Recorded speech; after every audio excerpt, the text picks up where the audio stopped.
আলহামদুলিল্লাহ, আল্লাহর কাছে লাখো কোটি শুকরিয়া যে গতকালকে ৫টা ৬টা চাক ভেঙেছি। প্রত্যেকটা চাকেই ৫ কেজি ৬ কেজি মধু পেয়েছি। এখন যেহেতু খুব বেশি ফুলের সিজন না, তারপরে হচ্ছে এই পরিমাণে মধু পাওয়াটা এটা আসলে সৌভাগ্যের একটা বিষয়। যাক, আলহামদুলিল্লাহ। এখন পর্যন্ত গতকালকে ৮ কেজি মধু ৯ কেজি মধু সংগ্রহ করেছি। তার ভেতরে ৬ কেজি ৭ কেজি অলরেডি সেল হয়ে গিয়েছে।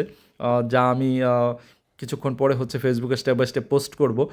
যাই হোক, আপনাদের যাদের প্রাকৃতিক চাকের মধু প্রয়োজন, 100% খাঁটি মধু প্রয়োজন, আপনারা নিঃসন্দেহে আমার মাহসান মার্ট পেজ ভিজিট করে বা আমার ইনবক্সে নক দিয়ে আপনারা অর্ডার করতে পারেন। আপনাদের হাতে যখন মধুটা যাবে তখন মধুটা যাওয়ার পরে খাবেন, খেয়ে দেখবেন, বুঝে শুনে তারপর হচ্ছে আপনাদের কাছে যদি মনে হয় যে মধুটা খাঁটি, তারপর হচ্ছে আপনারা পেমেন্ট করবেন। যদি মনে হয় যে মধুটাতে ভেজাল আছে, আপনারা নিঃসন্দেহে রিটার্ন করে দেবেন, কোনো সমস্যা নেই। তবে আমি আপনাদেরকে এতটুকু গ্যারান্টি দিচ্ছি যে আল্লাহর রহমতে আমি এইখানে 100% সততার সাথে আমার এই বিজনেসটা পরিচালনা করছি। বিন্দু পরিমাণ, একটা সরিষার দানা পরিমাণও ভেজাল নেই। তো আপনারা দ্রুত সময়ের ভিতরে অর্ডার কনফার্ম করে ফেলুন।